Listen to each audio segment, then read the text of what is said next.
जय हिंद। देखिए, निज्जर की हत्या के बाद वैसे ही भारत और कनाडा के रिश्ते खराब चल रहे थे। अभी कई ऐसे मोड़ आए जिसमें और भी भारत और कनाडा के रिश्ते खराब होते चले गए।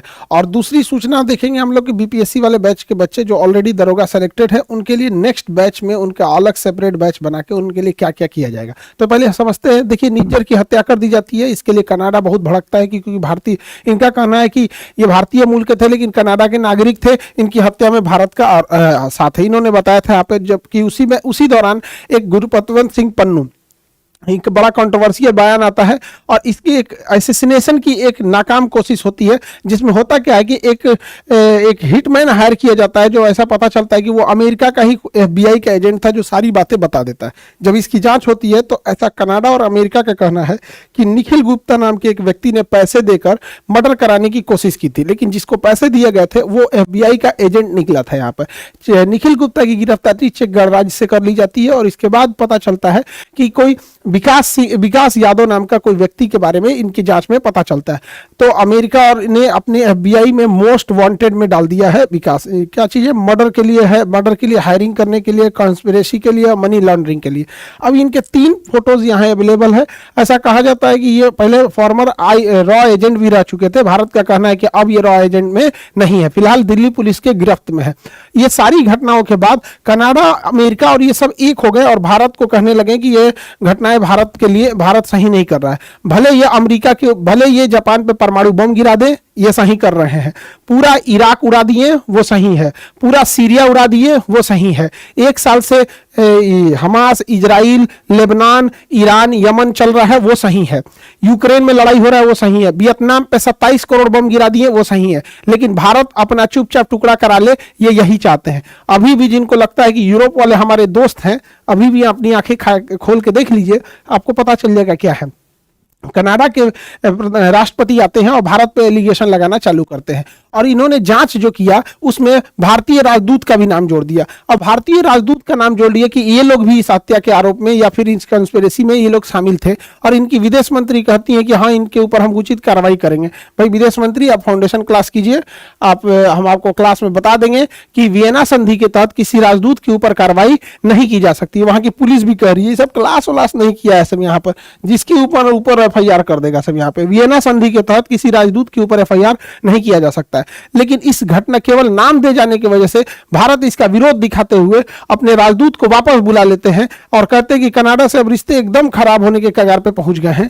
और यहाँ राजदूत होता है, किसी भी 2 देशों के बीच संबंध को राजदूत ही स्थापित करता है। जब राजदूत एम्बेसडर ही नहीं रहेगा तो कोई आदान प्रदान बातों का नहीं हो पाएगा। लेकिन ट्रूडो चुनाव जीतने के लिए किसी भी हद तक जाने के लिए तैयार है यहाँ से। तो कनाडा ने अपने राजदूत वापस बुला लिए, कनाडा से हम लोग ने राजदूत वापस बुला लिए हैं। और जो कनाडा के राजदूत भारत में थे, उन्होंने भी कह दिया कि जाओ भैया, तुम लोग का यहाँ कोई काम नहीं है। भारत ने अपने राजदूत को वापस बुलाया तो अमेरिका और वेस्टर्न मीडिया है वो ये छाप रहा है कि कनाडा ने वापस भगा दिया। अरे हम लोग वापस बुलाए हैं, कोई भगाया नहीं है। और हमारे देश में जो न्यूज चैनलों पे विस्कन्याएं हैं, उनकी उतनी पहुंच नहीं है। अभी ये लोग, हाँ आप बताइए, 4 गो बकलोल को बैठा के, हाँ आप क्या कहना चाहते हैं, आप क्या कह देते हैं, ना खर ना पतवारो जनेन प्रधान। तो हमारे मीडिया में क्या होता है, यही सब चीजें तो हो रही हैं हमारे यहाँ पे। हमारी मीडिया के पहुंच इंडिया के बाहर है ही नहीं है। पूरा दुनिया चौपट हो जा रहा है। न्यूज सुन के देखिएगा तो ऐसा लगेगा आप सिंगापुर में बैठे। तो हमारी मीडिया नहीं पहुंच पा रही है और भारत की वहां बाहर में बड़ा छवि खराब कर रहे हैं सब यहाँ पे। हालांकि ऐसे घटना एक बार और हुई थी 2013 में। देवयानी खोबरागड़े को वहां की पुलिस ने अरेस्ट कर लिया था। हमारी राजदूत थी यहाँ पर देवयानी खोबरागड़े, उन्हें अरेस्ट नहीं करना चाहिए था वियना कन्वेंशन के हिसाब से, लेकिन बावजूद उन्हें अरेस्ट कर लिया था। आप समझिए राजदूत का पावर क्या होता है कि राजदूत को अरेस्ट नहीं कर सकते। अच्छा, इन लोग की हिपोक्रेसी देखिए। ईरान का राजदूत बैठा था सीरिया में, ईरान का राजदूत सीरिया में बैठा था, इजराइल ने बम गिरा दिया। तो भाई इजराइल ने बम गिरा दिया, ये अपने सेफ्टी के लिए कुछ भी कर सकता है। तो भाई जब इजराइल को अधिकार है अपनी सेफ्टी का करने के लिए, तो भारत को क्यों नहीं अधिकार है अपनी सेफ्टी के लिए काम करने के लिए? तो लेकिन भारत के लिए ये लोग नियम लगाते हैं। ये मतलब इनका अपना है, या अंग्रेजों के लिए कोई नियम नहीं होता है यहाँ पर। अब ये सब अपना एक ग्रुप बनाए हैं सब, 5 आईज, 5 देश मिलके फाइव आईज बनाए हैं सब, कि मतलब कुछ भी होगा हम लोग थुथुर पे लाठी रोक लिया जाएगा, हाँ हाँ हाँ हाँ करके चिल्लाएंगे, हम लोग एक ही जगह हो जाएंगे लोग, पांचों लोग मिलकर। कौन है भैया? कनाडा, अमेरिका है यहाँ पर इस एरिया में, ऑस्ट्रेलिया, न्यूजीलैंड है और ये ब्रिटेन है यहाँ पर। यही मोदी जी गए थे तो मोदी जी को बॉस कहा गया था। भारतीय मीडिया देख लो यहाँ पर, अभी बॉस कह रहा था, अभी भारत से कह रहा है कि नहीं, कनाडा से संबंध अच्छे करने चाहिए, भारत को अपनी छवि सुधारनी पड़ेगी, भारत को अपने काम करने के तरीके बदलने पड़ेंगे, यही वाले हैं सब यहाँ पर। तो ये फाइव आईज एक हो गए हैं सब और भारत को नसीहत दे रहे हैं सब। अब कनाडा में ये सारा चीज इलेक्शन की वजह से हो रहा है। अब समझिए कनाडा की जो डेमोग्राफी देखते हैं हम लोग यहाँ पर, तो कनाडा की अगर आप टोटल आबादी देखेंगे उसमें तो लगभग 4 करोड़, पौने 4 करोड़ के आसपास आबादी मिलेगी। इस आबादी में सबसे ज्यादा प्रतिशत ईसाइयों का है, उसके बाद हिंदू के 2.5% है और ये सिख जो है, ये सिख लगभग 2% है। अब जस्टिन ट्रूडो चाहते हैं कि ये सिख पॉपुलेशन उन्हें वोट करे, हालांकि वहां पर हिंदू 2.5% है, मुस्लिम 5% है, तो ये वो चाहते हैं कि उन्हें सिख का समर्थन मिल जाए। अब यहाँ जो पार्टीज को देखा जाएगा अगर कनाडा में, तो कनाडा में संसद भवन में टोटल 338 सीट है। 338 यानी 338 में बहुमत के लिए आपको 170 चाहिए, आधा सीट यानी 170 सीट चाहिए, तब जाके बहुमत आएगा। तो 170 सीट के लिए यहाँ अलग अलग पार्टी हैं। जस्टिन ट्रूडो जो है उनकी लिबरल पार्टी 156 सीट है, तो 156 सीट पे ये सरकार नहीं बना सकते, 170 सीटों की जरूरत होती है। जबकि कंजर्वेटिव पार्टी के पास 118 है, तो दोनों लोगों के पास स्पष्ट बहुमत नहीं है, इसलिए इन्हें गठबंधन की जरूरत पड़ती है। अब ब्लॉक पार्टी के पास 32 सीट है और न्यू डेमोक्रेटिक पार्टी के पास 24 सीट है। न्यू डेमोक्रेटिक पार्टी जो है ये खालिस्तानी सपोर्टर पार्टी है यहाँ पर, और इन्हीं के सपोर्ट से इनकी सरकार चल रही थी। जब इनका गठबंधन था तो इनके पास न्यू डेवलपमेंट पार्टी से, जब गठबंधन डेमोक्रेटिक पार्टी से था तो इनके पास 180 सीटें थी गठबंधन की वजह से, तो 170 चाहिए, 156 इनका, 24 इनका, तो 180 हो जाता था।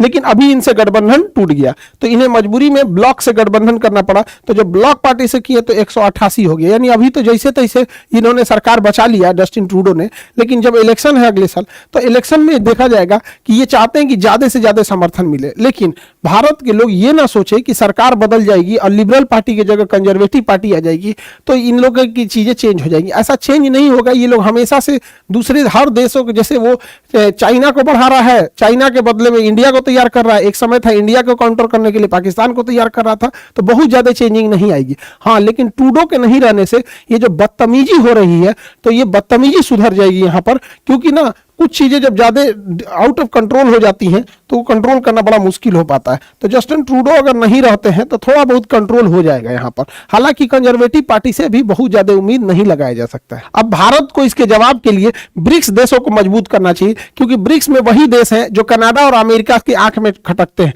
इंडिया है, चाइना है, रशिया है, ये मेन कंट्रोलिंग पावर है यहाँ पर ब्रिक्स देशों में। और यहाँ पर G7 देखेंगे तो G7 की मीटिंग कनाडा में होने वाली है।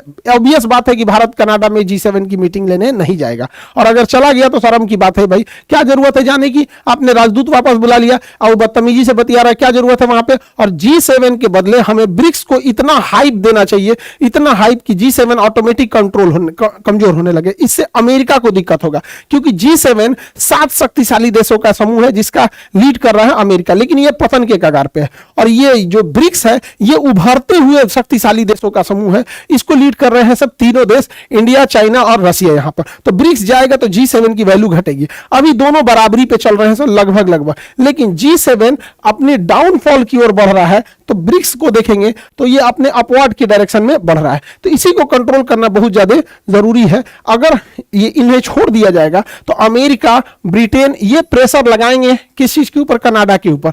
रीजन क्या है कि अगर कनाडा को ज्यादा छूट दिया जाएगा तो इंडिया, चाइना, रशिया और ये ईरान ये आपस में ज्यादा करीब आएंगे, जिससे कि अमेरिका को भी काफी ज्यादा दिक्कत होगा। यूक्रेन की लड़ाई वगैरह में भी बहुत दिक्कत होगा। हालांकि यूक्रेन की लड़ाई कुछ दिन की मेहमान है, जैसे डोनाल्ड ट्रंप आएंगे यूक्रेन को दी जाने वाली सारी मदद की राशि को वापस ले लेंगे, उधर रशिया उनका बैंड बजा देगा। लेकिन हाँ, डोनाल्ड ट्रंप के जीतने के बाद इजराइल को भी खुली छूट मिल जाएगी। उसके बाद गाजा पे हमला तो हो ही चुका है, अब लेबनान पे भी हो जाएगा और हो सके तो ईरान पे भी हो जाएगा, क्योंकि डोनाल्ड ट्रंप तो ओपनली कह चुके हैं इजराइल से कि ईरान के जो न्यूक्लियर फैसिलिटीज है वहां पर अटैक किया जाए। ये वाला चीज आप समझ गए होंगे। और जो बिहार दरोगा में ऑलरेडी बच्चे सेलेक्टेड हैं, इस बार उनके लिए गोल्डन अपॉर्चुनिटी है, क्योंकि आप 15 साल ड्यूटी करेंगे तो डीएसपी बनेंगे।